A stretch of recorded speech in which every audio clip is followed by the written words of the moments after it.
9장 1절에서 이름으로 이렇게 출발했었죠. 그러면서 이제 그리스도 예수 일로 이 이방인으로의 갇힌 나 바울이 말한다. 이렇게 하면서 갑자기 바울은 자신의 갇힌 이유 때문에 여러분들 낙심하지 말고 도리어 여러분들이 영광이 됩니다 라는 이야기를 13절까지 이야기했었어요. 그러다가 오늘 14절에 이름으로 다시 이름으로 등장합니다. 2장에서 바울은 이방인과 유대인으로 구성되어 있는 그들이 옛날에는 멀리 있던 사람들이었는데 예수 그리스도 피로 말미암아 가까워졌다. 그로 말미암아 그들은 하나님 안에서는 동일한 성도들과 동일한 시민이고 하나님의 권속이고 또 주님 안에서는 성전이 되어 간다라는 이런 이야기를 우리 2장에서 했었습니다.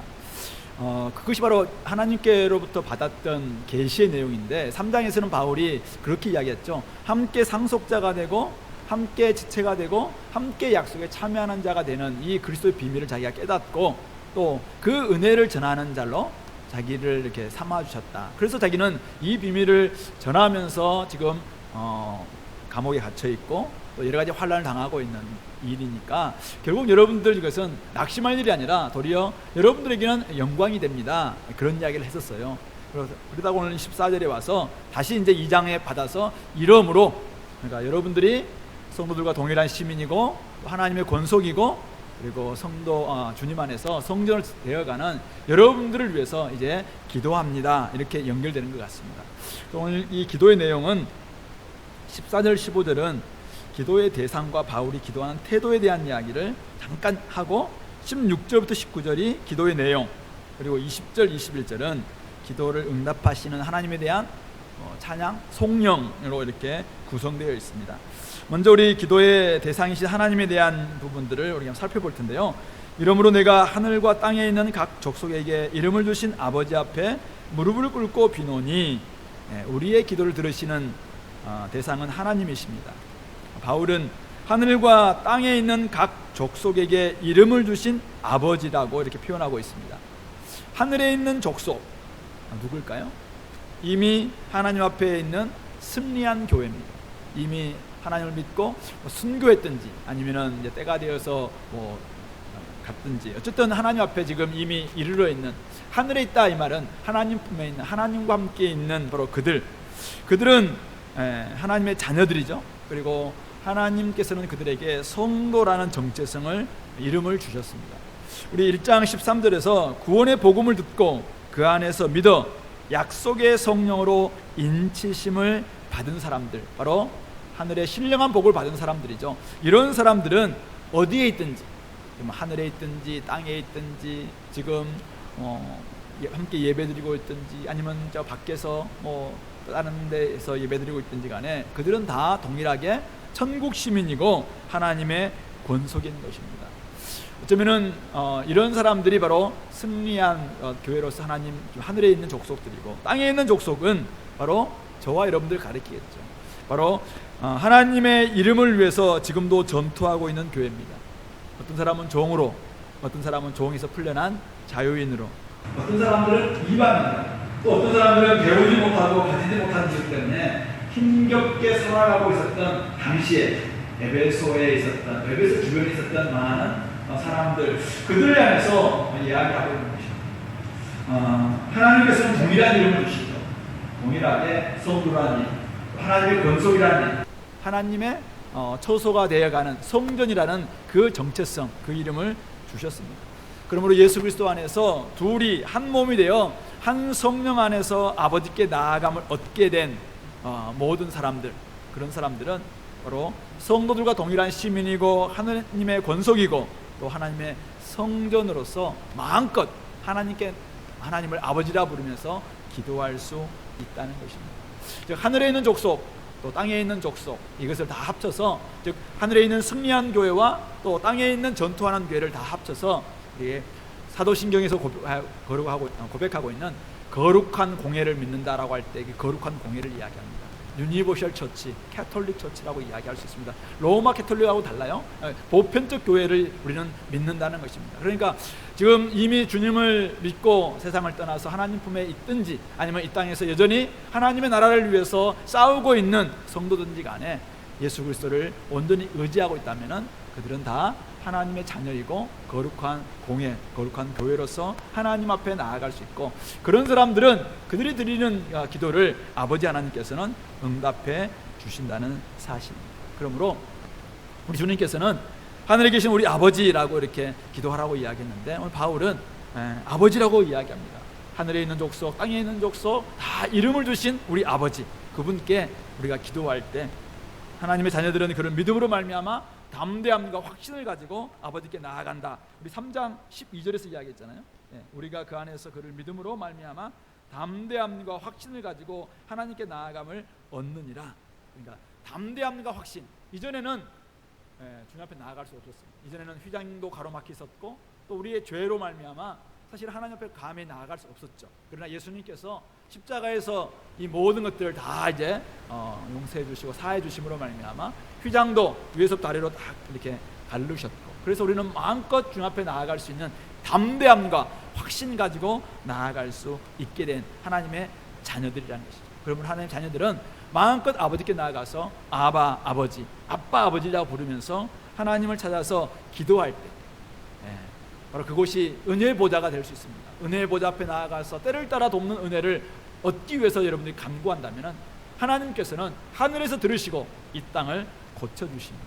여러분들이 어떤 삶을 살고 있든지, 여러분들이 하나님의 자녀라면, 여러분들이 하나님의 백성이라면, 여러분들이 하나님의 권속이기 때문에 여러분들이 아버지 하나님께 나아가서 간구할 때마다 하나님은 하늘에 있는 족속, 땅에 있는 족속 다 이름을 주셨어요. 우리에게 성도라는 이름, 그리스도의 이름, 하나님의 자녀라는 그 정체성을 주셨기 때문에 여러분들 기도 들어주실 것입니다. 그러므로 오늘도 아버지 하나님께 여러분들이 이름을 부르시면서 기도하시고, 그러면은 여러분들 기도에 응답해 주실 줄로 믿습니다. 오늘 바울이 근데 이렇게 기도하고 있는 곳이 어디입니까? 감옥입니다. 바울은 지금 감옥에 갇혀 있습니다. 예전처럼 선교를 다닐 수도 없습니다. 그러나 그는 성도들을 위해서 기도하고 또 격려하는 편지를 쓰고 있습니다. 잘 알다시피 빌립보서, 골로새서, 빌레몬서 다 같은 장소에서 거의 비슷한 시기에 썼던 옥중서신이라고 이야기하고 있습니다.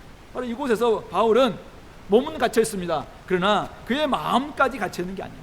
그는 이미 하나님께 자유로운 영혼입니다. 자유롭습니다. 그래서 마음껏 지금 에베소에 있는 성도를 향해서 기도하고 편지 씁니다. 빌립보의 교회를 향해서, 골로새에 있는 교회를 향해서 기도하고 편지를 씁니다. 빌레몬의 가정에서 모이는 또 그들을 위해서 또 기도하고 편지를 쓰고 있는, 이런 정말 지금 어쩌면은 유배가 있고 또 때로는 이렇게 갇혀 있고 이런 상황 속에서 그의 영혼은 갇히지 않는 것입니다. 이것이 바로 성도들이 기도하고 있는 우리의 태도이고 또 자세가 되지 않을까, 이런 생각을 하게 됩니다. 얼마 전에 제가 자산어보라는 영화를 봤는데요. 텔레비전에서 봤는데 정약용의 형 정약전에 대한 그 일대기, 그분이 이제 흑산도에 귀향을 가서 이제 있으면서 어떤 셋집에 다 얻어서 이제 있으면서 처음에는 뭐 이렇게 하다가 이제 바다의 많은 생물들을 이제 관찰하고 하나하나 이제 이게 어떤 모양이고 어떤 특징을 가지고 있고 뭐 어떻게 하고 하나하나 다 적는 거예요. 이렇게 해서 이제 나중에 이 생물 도감을 만드는데, 이게 바로 자산어보라는 생물 도감인데, 지금 봐도 이 자산어보가 사실은 오늘날 이 생물 도감하고 견주어서 결국 뒤떨어지지 않는다라는 이런 평가를 받는다고 하더라고요. 제가 사실은 그걸 보면서 귀향가 있잖아요. 귀향. 원래는 이제 정치를 하다가 어쨌든 여러 가지 억울하게 성리학을 믿는 사람이 갑자기 서학, 이제 천주교를 믿게 되고, 그렇게 하면서 사실은 유배가 있는 거예요. 그곳에서 그가 어떨 때는 억울하기도 하고 또는 비참하기도 하고, 그러니까 자포자기를 살 수도 있잖아요. 근데 그곳에서 자기가 할 일을 다 열심히 이렇게 하는 모습 보면서 제가 바울이 생각이 났어요. 바울. 셋집에 있으면서 많은 사람들을 만나서 하나님 나라의 복음을 전하던 이 바울. 우리 로마 1차 감옥 때는 셋집이었거든요. 가택연금 상태였습니다. 그곳에서 많은 사람이 찾아옵니다. 그들에게 우리 사도행전 28장 마무리에서는 그가 끊임 찾아오는 사람들에게 하나님 나라에 대해서 전했다라는 대목이 있습니다. 하나님 나라에 대해서 이야기합니다. 왜 예수님이 땅에 오셨는가, 왜 땅에 오셔서 그분이 죽으시고 부활하셔서 자기가 이렇게 변화됐는가, 바로 하나님 나라 때문입니다. 하나님 나라에 들어오기만 한다면 여러분들에게 진짜 기쁨이 있고 복이 있고 그걸 위해서 여러분들이 살아야 된다, 이런 이야기를 많이 했겠죠. 그 결과 우리 빌립보서를 보면은 가이사 집 사람들이, 많은 사람들이 믿고 돌아왔다라는 이런 기록들이 있는 것입니다. 오늘 그런 바울은 이 감옥 가운데서 교회를 위해서 기도하고 있습니다. 그가 어떻게 기도합니까? 오늘 15절 보니까 무릎을 꿇고 비노니. 유대인들은 주로 서서 이렇게 기도를 합니다. 그러나 그가 지금 무릎을 꿇고 기도합니다. 두렵고 떨림으로 하나님께 나아가서 기도하는 모습을 이렇게 표현하고 있습니다. 물론 우리는 아버지 하나님께 마음껏 나아갈 수 있는 담대함과 확신을 가지고 있습니다. 그래서 하나님께 나아가서 담대함을 가지고 마음껏 우리가 하나님 아버지 부르면서 기도할 수 있습니다. 그러나 담대하게 나아갈 수 있다고 해서, 확신을 가지고 나아갈 수 있다고 해서 하나님을 막대해서는 안 됩니다. 하나님을 만만하게 생각하거나 만홀히 여기서는 안 됩니다. 그리고 하나님을 향한 두려움과 떨림이 우리 가운데 있어야 되는 것이죠. 빌립보서 이야기하고 있는 것처럼 우리가 두렵고 떨림으로 이 나그네 삶을 살아내야 됩니다. 두렵고 떨림으로 너희 구원을 이루라. 우리는 이 땅을 살아갈 때 하나님이 날마다 우리와 함께 하시고 하나님 우리를 보고 계세요. 그러므로 우리는 거룩한 삶을 살기 위한 이 두렵고 떨림이 있어야 됩니다. 바로 그런 모습이 기도할 때도 우리 가운데 있어야 되는 것이죠. 하늘에 계신 우리 아버지께서는 우리 아버지십니다. 맞습니다. 마음껏 나아가서 아바 아버지라 부를 수 있습니다. 그러나 그분 앞에 나아갈 때 우리가 정결한 모습이 필요합니다. 우리 가운데 두려움이 필요합니다. 우리 가운데 경건함이 필요합니다. 무릎을 꿇고 주님 앞에 나아가는 것이 필요한 것입니다. 혹시 기도하지 못하는 사람이 있습니까? 기도하지 못하고 있는 이유가 무엇인가? 다른 사람들을 위해서 섬겨야 되는 그런 우리의 삶이 있음에도 불구하고 현재 섬기지 못하는 이유가 혹시 있나요? 이유는 많겠죠. 상황, 환경, 형편, 처지. 요즘 코로나 상황에서 또 바쁜 삶에서 많은 사람들은 투자하고 투기하고 이렇게 해서 엄청난 천억대, 몇백억대, 몇십억대 이걸 받는데 나는 뭐냐 이런 생각 들면서 억울해서 혹시 기도하지 못하고 그 일에 좀 혹시 관심을 두고 있는 사람들이 있습니까? 사실은 우리의 어떤 상황과 어떤 처지의 어떤 형편 가운데서도 우리가 기도할 수 있는 그런 사람이에요. 두렵고 떨림으로 살아가는 삶, 바로 무릎 꿇고 기도하는 그런 모습으로 우리가 정말 살아가야 될 하나님의 자녀, 하나님의 백성이라는 사실을 우리는 놓쳐서는 안 됩니다. 담대함과 확신을 가지고 아버지께 나아감을 얻었습니다. 참 감사합니다. 그렇다면 이제는 마음껏 우리가 두렵고 떨림으로 구원을 이루면서 무릎을 꿇고 하나님 아버지 앞에 정결한 모습으로 살아가게 해달라고, 우리 백성들이 하나님의 나라의 백성들이 제대로 된 삶을 살게 해달라고 좀 그런 마음을 가지고 우리가 무릎 꿇고 기도할 수 있는 우리 공동체가 될 수 있기를 바랍니다. 40일 기도회, 하나님이 우리에게 허락해 주신 좋은 기회입니다. 기도할 수 있는, 기도를 회복할 수 있는 좋은 기회입니다. 이 기회를 하나님의 나라와 의를 위한 기도가 회복되고 여러분들이 담대함과 확신을 가지고 아버지께 나아갈 수 있는 그런 기회가 되되, 무엇보다도 두렵고 떨림으로 경건한 두려움을 가지고 무릎 꿇고 기도하면서 하나님 앞에 내가 어떻게 살아야 될 것인가, 어떤 태도로, 어떤 삶으로 하나님 나라 백성으로 이 땅 가운데서 살아야 될 것인가, 이것을 회복할 수 있는 우리 공동체가 됐으면 좋겠고, 또 우리 교회를 위해서 기도하시고 한국 사회 언제까지 이렇게 우리가 방치해야 할 것인가, 정말 두려움을 가지고 기도했으면 좋겠습니다. 또 열방 바라보세요. 오늘도 하나님은 열방의 수많은 민족과 족속과 방언과 나라들, 저들이 마지막 주님의 보좌 앞에 나와서 어린 양과 보좌에 앉으신 하나님을 찬양할 그날을 우리가 진짜 꿈꾸고 소망한다면, 이것이 우리의 비전, 정말 비전 찬양이 나오는 그런 고백이라면 우리가 그런 삶을 살아내지 않겠습니까? 그것을 위해서 우리가 기도해야 됩니다. 상황이 우리가 갇히는 것 같고, 상황이 때로는 너무 바쁘다 할지라도 바울은 이런 가운데서 기도합니다. 이런 가운데서 그는 무릎 꿇고 기도하고 있습니다. 우리도 기도할 수 있길 바랍니다. 기도가 회복될 수 있길 바랍니다. 언제까지 우리가 그냥 5분 기도하고 마치고 10기도로 마치고 이렇게 해야 되겠습니까? 이제는 좀 하나님 아버지 앞에 마음껏 나아가서 이 열방을 놓고, 이 한국 사회를 놓고, 한국 교회를 놓고, 또 우리 공동체를 놓고, 우리 가정을 놓고, 또 자신의 앞날과 또 삶을 놓고 좀 기도를 회복하고, 그러므로 말미암아 정말 기도가 우리의 삶을 다시 한번 이렇게 높이는, 하나님께 나아가게 만드는 그런 계기가 될 수 있게 되기를 간절히 소망합니다. 두 번째는 오늘 기도의 내용인데요, 오늘 16절부터 19절에 나타나 있는데, 한 계단 한 계단 올라가듯 바울은 교회를 위해서 기도를 좀 쌓아가고 있는데요. 첫 번째 기도가 16절에 나와 있습니다. 그의 영광의 풍성함을 따라 그의 성령으로 말미암아 너희 속사람을 능력으로 강건하게 하시오며. 이미 믿는 사람들을 위해서 좀 기도하고 있는 거잖아요. 이미 교회를 위해서 기도하고 있습니다. 이미 성령이 우리를 인치셨고 우리 가운데 내주하고 계세요. 그런데 기도의 내용이 뭡니까? 그의 성령으로 말미암아 너희 속사람을 능력으로 강건하게 해달라고. 우리는 겉사람도 있고 속사람도 있는 사람들이죠. 속사람이 능력으로 강건하게 될 수 있도록. 근데 그 능력은 어디서 나와요? 우리 성령의 힘에서, 성령으로 말미암아 강건하게 될 수 있습니다. 이렇게 기도합니다. 두 번째 기도가 17절에 있습니다. 믿음으로 말미암아 그리스도께서 너희 마음에 계시게 하시옵고. 무슨 말씀입니까? 우리는 이미 그리스도인들입니다. 이미 교회입니다. 이미 그리스도를 나의 삶의 주인으로 모신 사람들입니다. 그런데 그리스도께서 마음에 계시도록 기도하고 있습니다. 무슨 의미일까요? 바로 그리스도가 우리의 마음에 거처를 잡는다, 이런 표현입니다. 그렇게 기도하도록 기도를 하고 있습니다. 세 번째 기도가 너희가 사랑 가운데서 뿌리가 박히고 터가 굳어질 수 있도록. 이 두 가지 비유가 나오죠.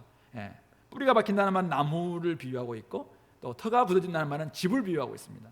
어쨌든 기초가 튼튼해야지, 토양이 좋아야지 그가 튼튼한 오래된 그런 나무가 될 수 있고 집이 될 수 있을 텐데, 바로 그것이, 그 토양이, 토대가 사랑이어야 되는 사랑 가운데서 뿌리가 박히고 터가 굳어질 수 있도록 기도합니다. 네 번째 기도는 모든 성도와 함께 지식에 넘치는 그리스도의 사랑을 알고 그 너비와 길이와 높이와 깊이가 어떠함을 깨달을 수 있도록 기도합니다.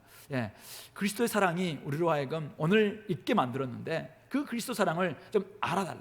안다는 말은 바로 우리 히브리 사람들에게 안다는 개념은 인격적인 알미죠. 체험적 알을 의미합니다. 그래서 그리스도 사랑을 제대로 좀 체험하고 그 길이와 너비와 높이와 깊이가 어떠함을 제대로 좀 이해하고 깨달을 수 있도록 그걸 기도합니다. 그 결과 하나님의 모든 충만하신 것으로 너희에게 충만하게 되는, 다섯 번째가 바로 하나님처럼 충만하게 되는, 하나님을 닮은 그런 사람이 될 수 있도록 바울은 기도하고 있는 것입니다.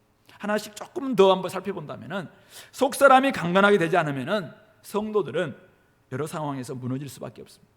겉사람은 갈수록 후퇴합니다. 갈수록 우리들은 썩어져 가고 있습니다. 갈수록 노쇠져 가고 있습니다. 눈도, 코도, 귀도, 다리도 후들거리기도 하고 갈수록 약해집니다. 그러나 우리 속에 있는 하나님이 주신 속사람은 날마다 새로워져야 됩니다. 이미 내주하신 성령님께서 우리의 속사람을 능력으로 강건하게 하실 수 있습니다. 그러므로 우리는 그렇게 기도해야 됩니다. 건강이 예전과 같지 않는 분들, 건강을 위해서 기도하십시오. 그러나 더더욱 우리의 속사람이 강건해져야 됩니다. 건강이 무너져도 사실은 우리가 인생을 끝내지 않습니다. 사실은 건강이 무너져도 우리 속사람이 정말 새로우면은 그런 가운데서도 다른 사람들을 위해서 얼마든지 여러 가지 일들을 할 수 있습니다. 그러나 우리 속사람이 무너지면은 인생을 포기합니다. 인생을 낙심하게 되고 우울에 빠지기도 하고 이렇게 될 수 있습니다. 그러므로 오늘 성령으로 말미암아 우리의 속사람이 능력으로 강건하게 될 수 있도록, 그래서 이 나그네 삶, 우리가 걸어가고 있는 이 그리스도의 삶 가운데서 길어갈 수 있는 기초를 잘 마련하게 해달라고. 이게 기초입니다. 기초. 속사람이 우리 이너 빙이라고 하는 이 안에 있는 속에 있는 우리의 내면의 자아, 영혼의 자아, 이게 튼튼하지 않으면 기초가 흔들리는 거예요. 그러니까 우리가 기초가 흔들리면 사실은 삶에 이렇게 흔들리는 것처럼 우리의 속사람은 우리 영혼에 있어서 기초라고 부르죠. 그것이 능력으로 강건하게 될 수 있도록 우리 기도해야 됩니다. 두 번째가 그리스도께서 마음에 계시도록 기도하는 것입니다. 아까도 거처를 잡는다는 표현입니다. 믿음으로 주님께서, 이미 우리는 주님을 우리 삶의 주인으로 영접한 사람들입니다. 그런데 주님이 계시지 않는 사람들 같아요. 주님께서는 성령으로 말미암아 우리 마음에 지금 거처를 잡으셨어요. 주님께서 내가 여러분들을 위해서 거처를 마련하러 가신다라고 요한복음 14장에 이야기하시고 난 다음에 그 다음에 바로 성령님을 보내주세요. 성령님이 오셔서 우리 가운데 거처가 딱 마련해 줍니다. 거처가 마련돼서 우리 가운데서 많은 부분들을, 우리의 지정의 이런 부분들을 다스리면서 성령께서 인도하시도록 하시는 것이죠. 자, 그런데 주님이 우리 마음에 계시지 않으면, 거처를 잡지 않으면 삶이 흔들릴 수밖에 없고 어디로 갈지 모르고 세속적인 삶을 그대로 살아갈 수밖에 없어요. 우리 요한계시록 3장 20절 말씀 다 외우실 수 있죠. 볼자다 내가 문 밖에 서서 두드리노니 누구든지 내 음성을 듣고 문을 열면 내가 그에게로 들어가 그와 더불어 먹고 그는 나와 더불어 먹으리라. 이 말씀이 불신자들에게 우리가 이제 전도할 때 혹시 이 말씀을 이렇게 제시하는 분들이 있는데요, 이 말씀은 불신자에게 주신 말씀이 아니에요. 이 말씀은 라오디게아 교회에게 주신 말씀입니다.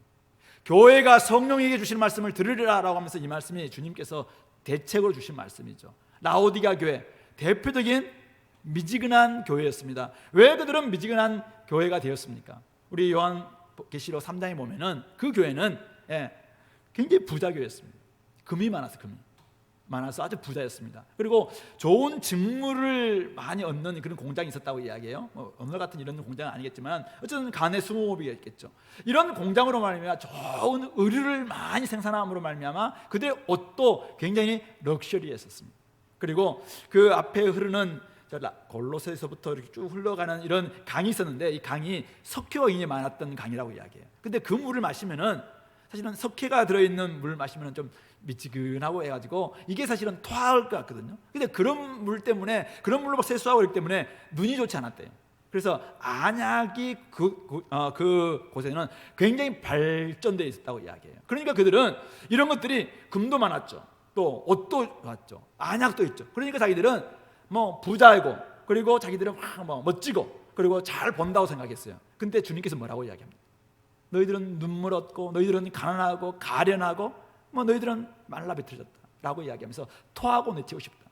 석회수를 마셨을 때 그냥 토한 것처럼 토하고 내치고 싶다라고 말할 정도의 미지근한 신앙들이 그들이었습니다.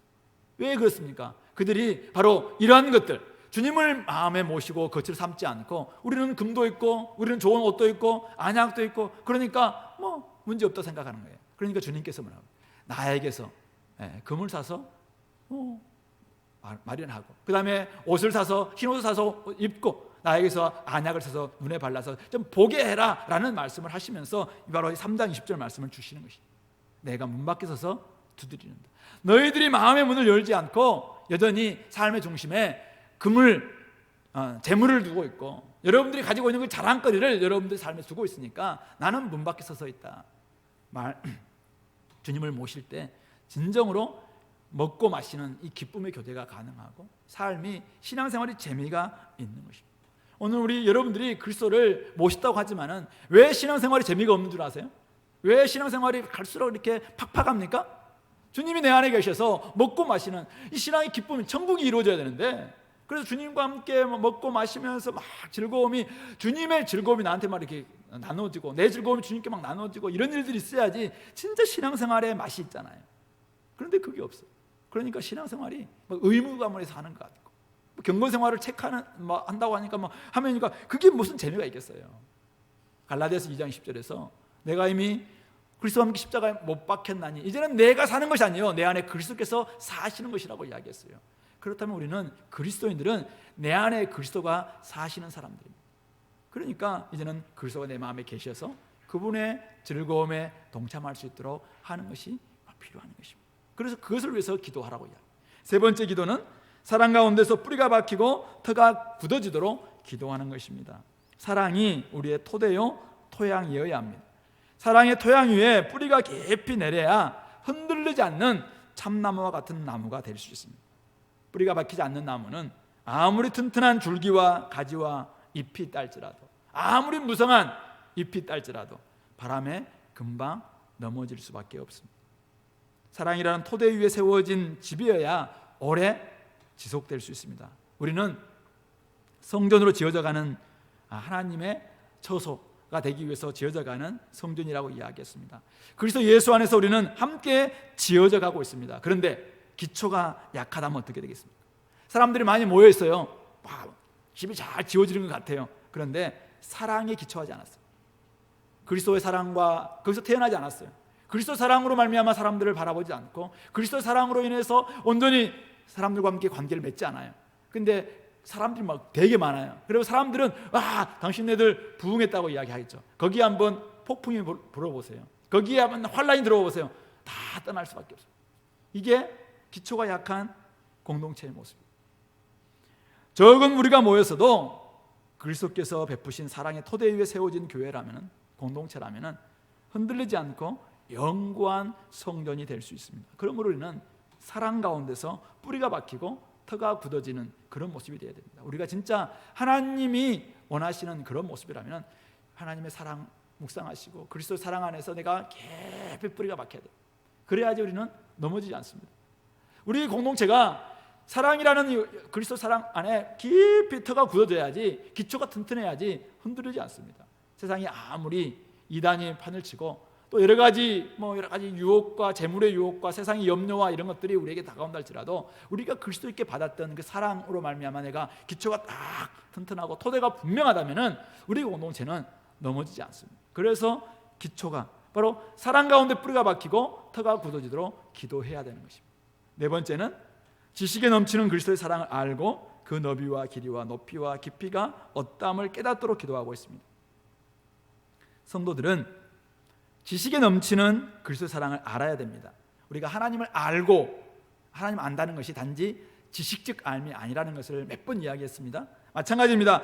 그리스도의 사랑을 안다는 것도 이것은 지식을 초월하는 알미입니다. 지식을 넘어서는 알미입니다. 지식에 넘치는 알을 이야기합니다. 바로 사랑을 의미합니다.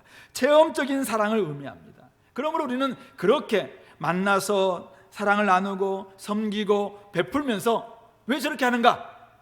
그리스도 사랑 때문이었구나. 이것을 함께 고백하는 이런 모습이죠. 측량할 수 없는 그리스도의 사랑을 체험할 때 우리는 그리스도의 사랑을 알아가는 것입니다. 왜 이렇게 사랑하는지 그 이해를, 우리의 이해를 뛰어넘습니다. 자기의 두 아들이 공산당에 의해서 죽임당했습니다. 그런데 그 두 아들을 죽인 그 공산당을 자기 양아들로 삼은 손양원 목사님, 사랑의 원자탄 주인공. 이게 우리 이해로 이게 설명이 됩니까?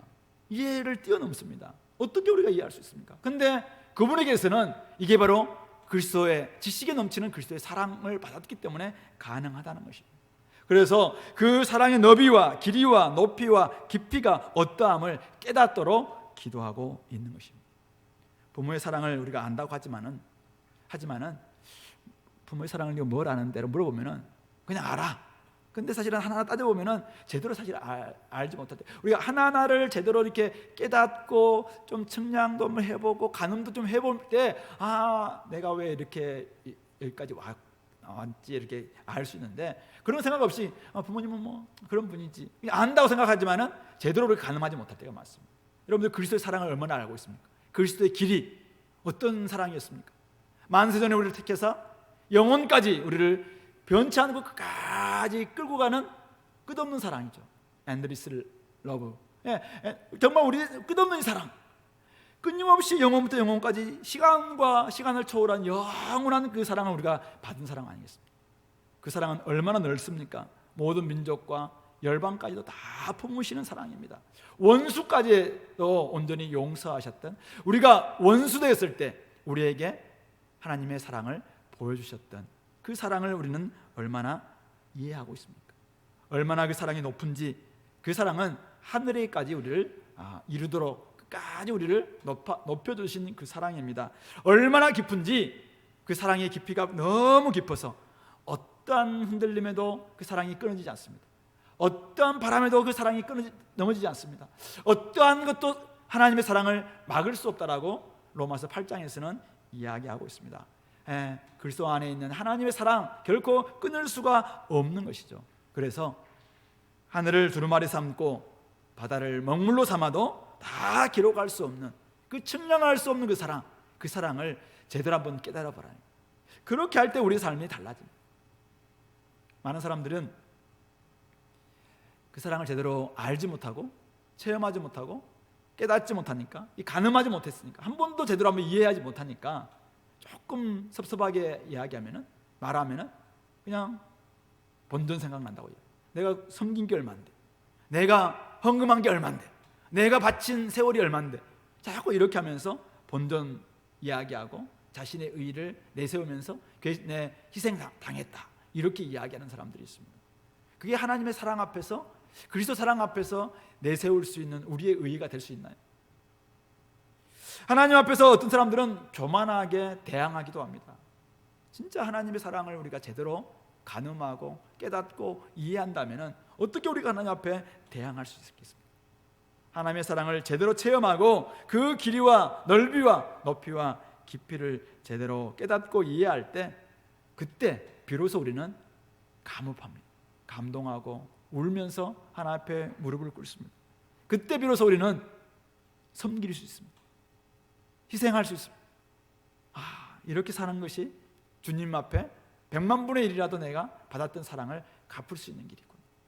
억울한 일 당하고 때로는 아버지 하나님 뒤통수를 치는 것 같은 일도 당하기도 하고, 아니 어떻게 저렇게 배신당하기도 하고, 이런 사람이 있다 할지라도 주님께 받았던 그 사랑에 비하면 100만 분의 1000만 분의 1도 안 된다.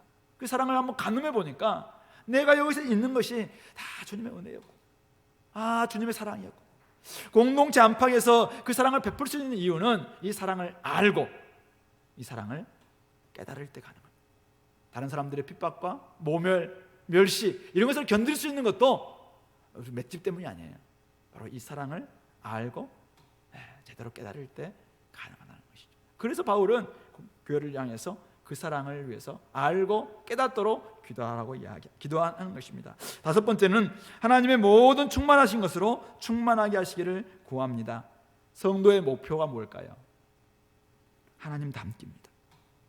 하나님처럼 되는 것이 성도의 목표이고 경건의 목표입니다. 우리가 어찌 하나님의 성품에 도달할 수 있겠습니까? 우리가 어떻게 하나님처럼 온전할 수 있겠습니까?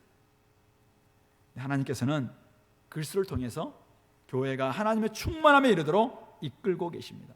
그리스도의 장성한 분량이 충만한 데까지 자라도록 우리를 도우시고 계십니다.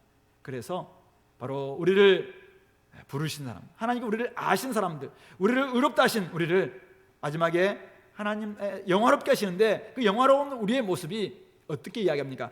로마서 8장 29절에서는 바로 아들의 형상을 담는 모습이라고 이야기하고 있습니다. 그리스도의 형상, 하나님을 가장 닮은 분이 그리스도인데, 그 아들의 형상을 담는 데까지 우리를 이르도록, 담는 데까지 우리가 나아가도록 하고 있는 것입니다. 한마디로 하나님처럼 거룩하게 되고, 하나님처럼 온전하게 되고, 하나님처럼 사랑이 가득한 때까지 우리가 자라가도록, 하나님의 그 풍성하심, 하나님의 충만하심처럼 우리가 충만하도록 바울은 기도하고 있는 것입니다. 그러므로 성도의 삶은 째째해서는 안 됩니다. 성도의 모습은 온전해져야 됩니다. 성도들은 좀 풍족해야 돼요.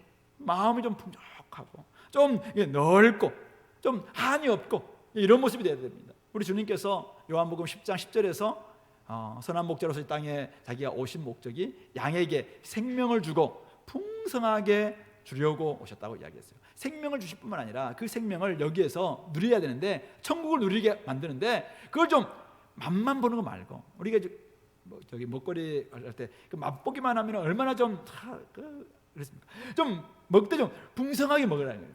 아니 생명을 먹는데 우리가 부활의 생명을 지금 먹고 있잖아요. 지금 여기서 우리 영생을 누리고 있잖아요. 근데 여기서는 맛만 그냥 조금 먹고, 이것도 그냥 먹는 거라고. 나중에 우리 천국 가서 이제 먹을 거라고 막 맨날 그래서 견디는 거, 참고.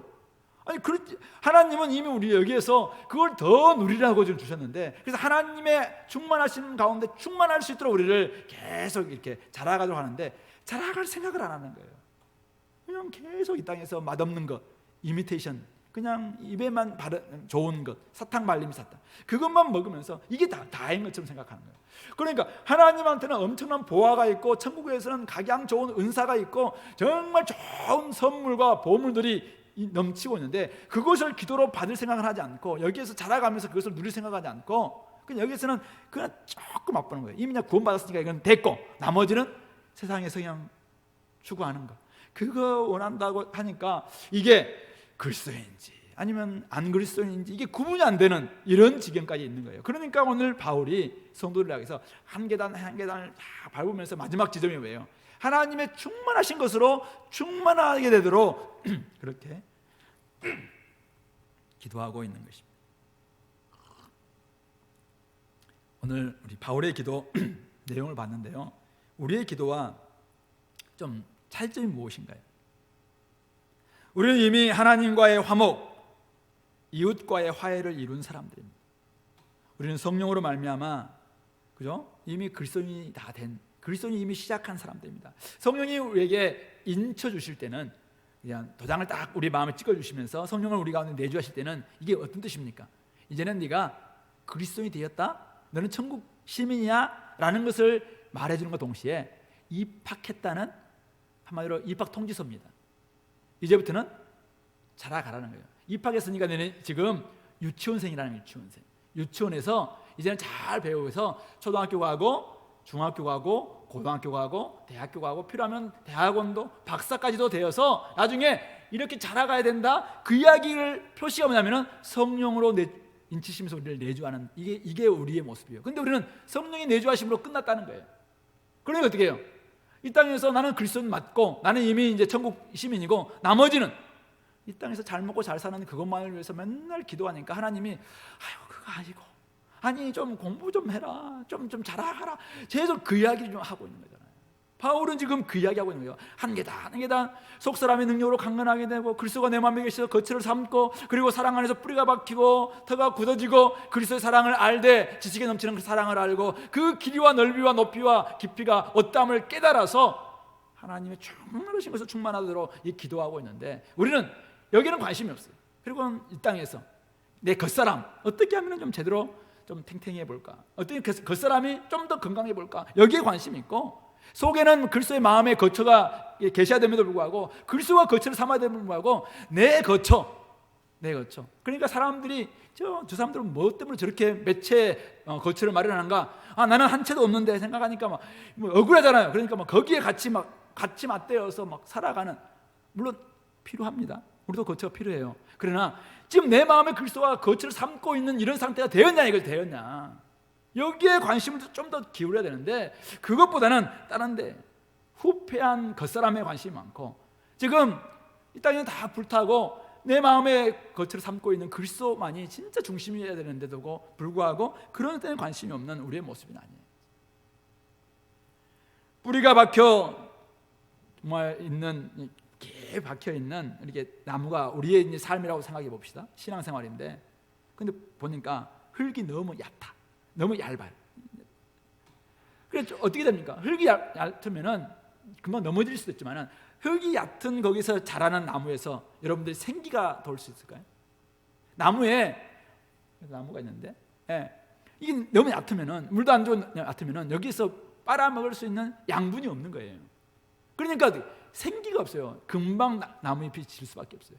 왜 우리의 삶에 생기가 없어요? 왜 우리 삶에 생명력이 없나요?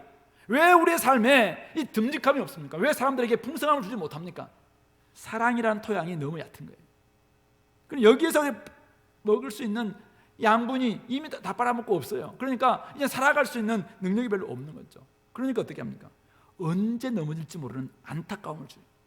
사람들이 그리스도의 삶의 모습이 좀 듬직하고 좀 풍성하고 좀 사람들 앞에 충만하고 이런 모습을 보여줘야 되는데, 왠지 저 사람은 곧 신앙생활을 버리겠다는 걸 이런 느낌을 준다면은 그것만큼 안타까움이 어디 있습니까? 공동체가 버팀목이 되어주지 못하고 부모님의 신앙이 버팀목이 되어주지 못하면은 금방 넘어질 것 같은 위태위태함, 이게 우리의 모습이라면 거기서 어찌 생기가 있을 것이며, 거기서 어찌 청청함, 푸르름이 있을 것이며, 거기서 어떻게 사람들에게 주는 매력과 든든함과 이 풍성함이 있을 수 있겠습니까? 그러므로 이것을 위해서 기도하라는 것입니다. 그리스도의 사랑을 안다고 하지만은 그 사랑을 체험하는 일에는 너무나도 자신을 투자하지 않습니다. 나는 이미 사랑을 안다는 거예요. 그러니까 투자하지 않습니다. 이거는 체험을 해봐야지 그리스도 사랑이 뭔지 알아요. 사역을 해봐야지 그리스도 사랑이 뭔지 알아요. 자기가 남들을 위해서 헌신의 사랑을 드려봐야지 이게 그리스도 사랑이 뭔지 압니다. 부모가 돼볼 때 부모의 사랑이 이해가 됩니다. 자식을 키워볼 때 내가 자식으로서 속썩였던 이전 날이 생각이 나는 것이죠. 다른 사람을 가르쳐 볼 때 이렇게 내가 배웠었구나라는 것을 깨닫게 되는 거 아니겠습니까? 그러니까 이 그리스도 사랑을 좀 체험하는, 이게 빈약하니까 어떻게 해요? 신앙이 허약합니다. 신앙이 허약해요. 다른 사람들 가르칠 수 있는 풍성함도 없어요. 그러니까 금방 넘어질 거예요. 이걸 위해서 기도해야 됩니다.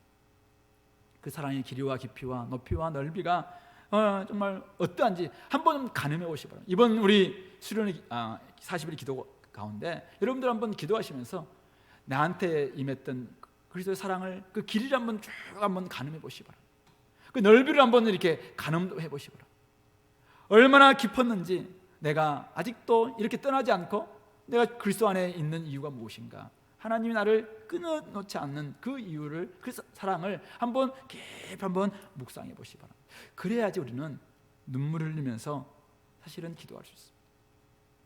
달면 삼키고 쓰면 뱉는 세상처럼 우리도 조금 교회에서 좋게 하면은 그냥 뭐 여기서 헌신하는 것처럼 이야기다. 교회에서 조금 뭐 싫은 소리하고 좀 이렇게 하면은 금방 떠나겠다, 아니면 버리겠다. 이게 과연 그리스도 사랑의 깊이를, 넓이를, 높이를 아는 사람의 모습인가요? 저는 안타깝습니다. 안타까워. 돌아서면 금방 잊어버리는 우리의 사랑은 도대체 어디, 그 사랑의 깊이와 길이와 높이와 넓이를 어느 정도나 가늠하고 있습니까?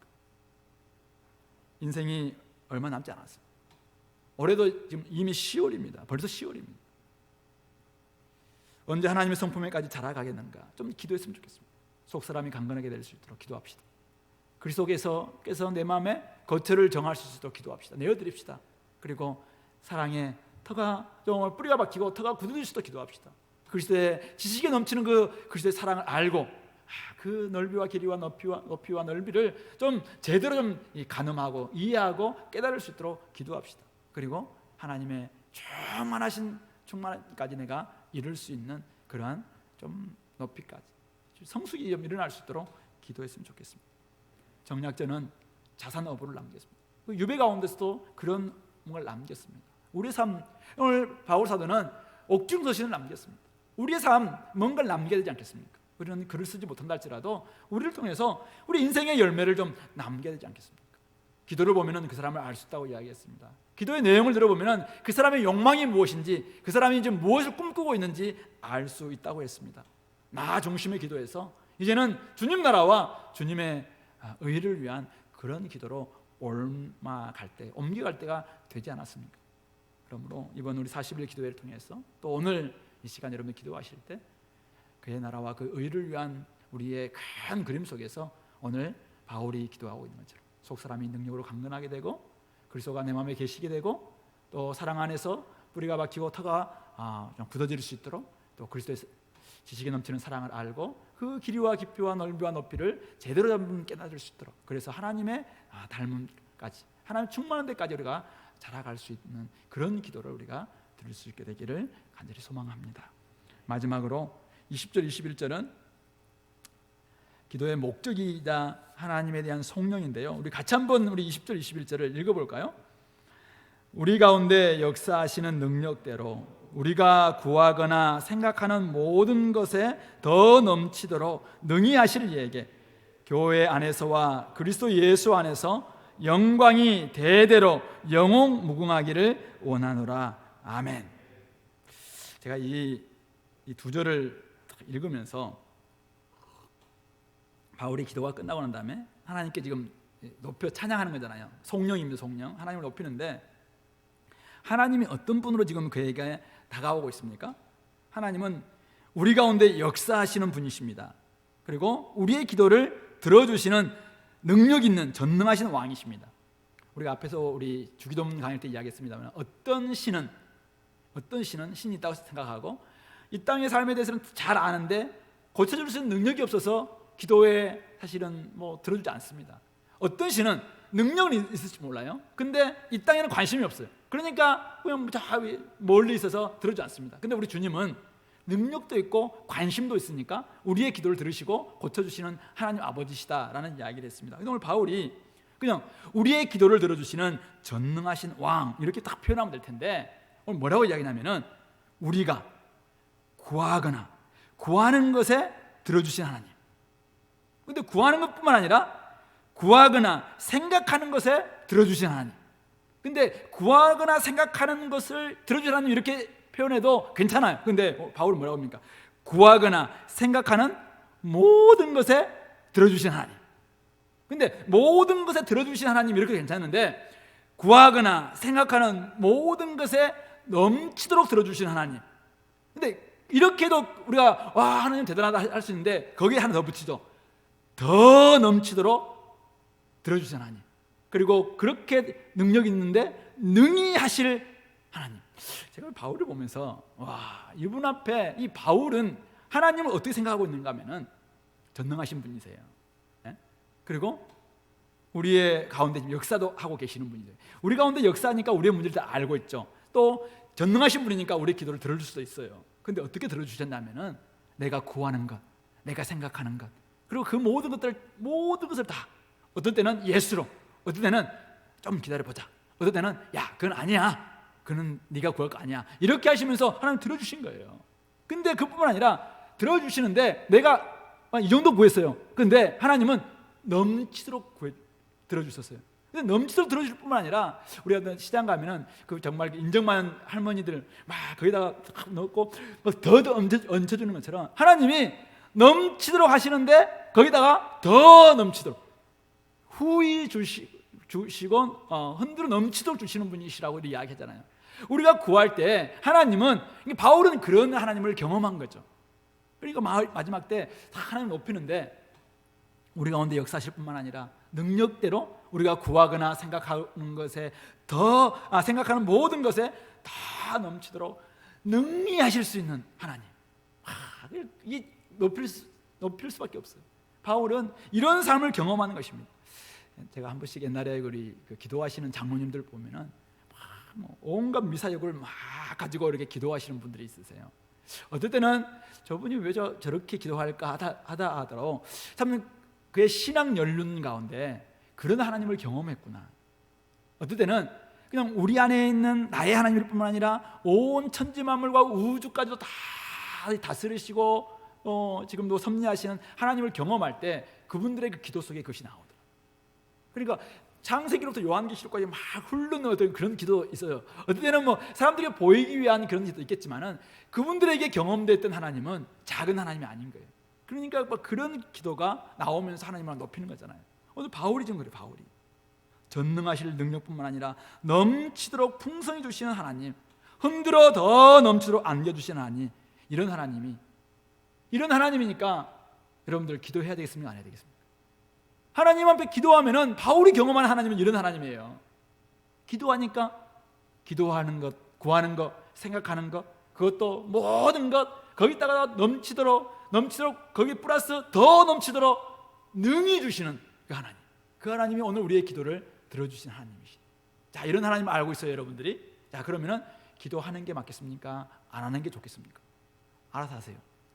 여러분들 삶이 진짜 하나님은 이런 하나님을 좀 경험하다면은 사람들에게 이야기할 때 우리 하나님은 들어주시는 분이에요. 근데 어떻게 들어주는 줄 아나? 구하는 것 알지? 내가 생각하면 했거든? 생각했던 것을 하나님 들어주신다니까. 근데 들어주시는데 딱 그것만 들어주는 게 아니라 그 모든 걸 들어주시되 거기다가 넘치도록, 거기다가 또 한 번 더 넘치네? 한 번 더 이렇게 덤을 넣어주시는 우리 부모님들 그러잖아요. 먹을 때 배부른 날도 계속 더 먹어라 하고 하듯이 우리 아버지 하나님이 지금 그런 분이세요. 그러니까 바울은 기도를, 성도들을 향해서 이런 기도를 할 수밖에 없는 거죠. 바울이 기도하는 목적이 바로 여기 있어요. 근데 이런 하나님이 이렇게 자기의 기도의 내용, 기도할 때 하나님이 영광 받으시거든요. 뒷부분이 뭐라고 합니까? 교회 안에서와 그리스도 예수 안에서 영광이 대대로 영웅무궁하기를 원한다. 참 바울이 찬양을 보면 놀라운데요. 교회 안에서 영광을 받으시는 하나님 뿐만 아니라 그리스도 예수 안에서 영광을 받으시는 하나님, 이 정도 하면 될 텐데 언제까지? 대대로. 내 세대뿐만 아니라 나의 자녀 세대, 그 다음 세대 대대로, 그리고 영웅무궁하도록 그 하나님의 영광을 받으셔야 할 분이 우리 하나님이시다. 바울에게 하나님은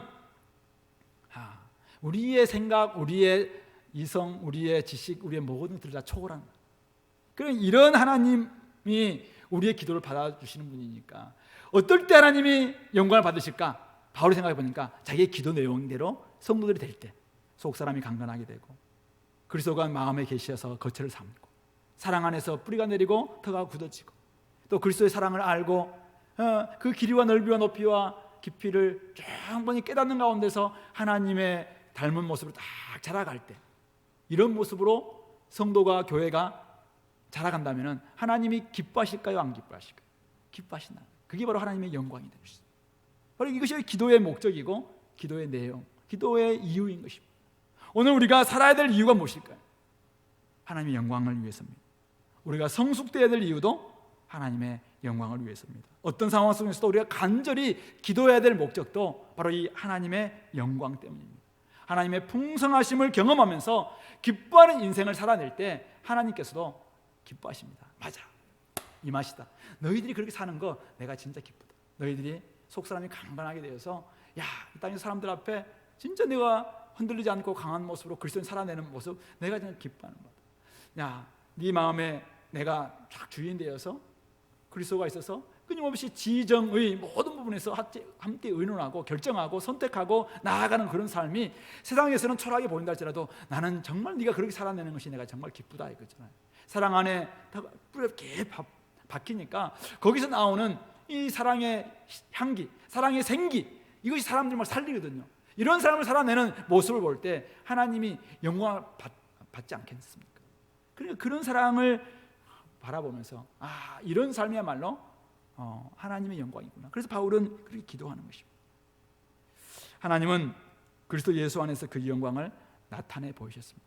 예수님이 십자가에서 죽기로, 이제는 십자가에 달려서 죽기로 결단하시면서 이제는 마지막 요한복음 17장에 보면 대제사장의 기도를 드리잖아요. 그때 이미 자기가 마음을 선택을 딱 했기 때문에 저도 영광을 받았고 아버지도 영화롭게 되었습니다라고 기도합니다.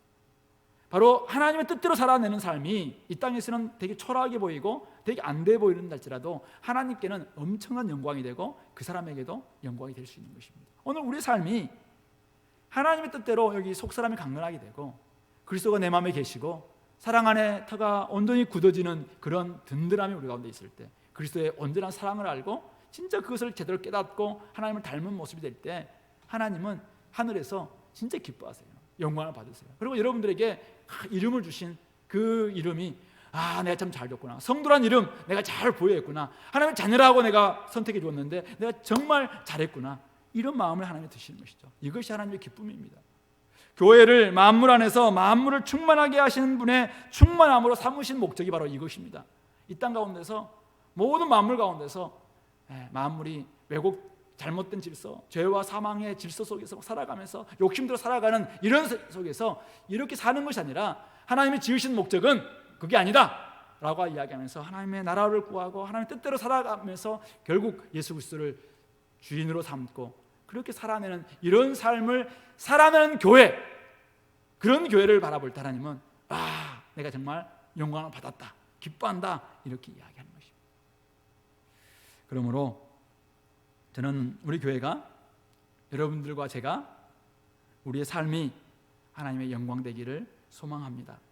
우리의 신앙과 삶이 하나님의 영광 되기를 기대합니다. 그래서 저는 오늘 예배와 함께 또 우리 사실 기도와 함께 이런 소망과 기대를 가지고 우리가 교회이기 때문에 교회에 모여서 기도했으면 좋겠습니다. 우리에게도 이런 바울이 기도했던 이런 영적인 성숙의 단계들 내 안에서 이루어질 수 있도록 기도했으면 좋겠습니다. 뿐만 아니라 교회로 이런 삶으로 살아내기를 또 우리가 간절히 기도했으면 좋겠습니다. 나는 교회로 모여서 하나님 앞에서 잘 자라가야 됩니다. 그러나 이제는 나아가서 교회로 살아내야 됩니다. 그럴 때 하나님은 우리의 기도 가운데 하나님의 영광을 받으시고 우리가 살아낼 때 하나님은 영광을 받으시는 분이십니다. 그런 하나님께 영광을 돌리기 위해서 또 우리가 다시 한번 기도하시고 결단하는 우리 공동체 되길 바랍니다. 같이 기도하겠습니다.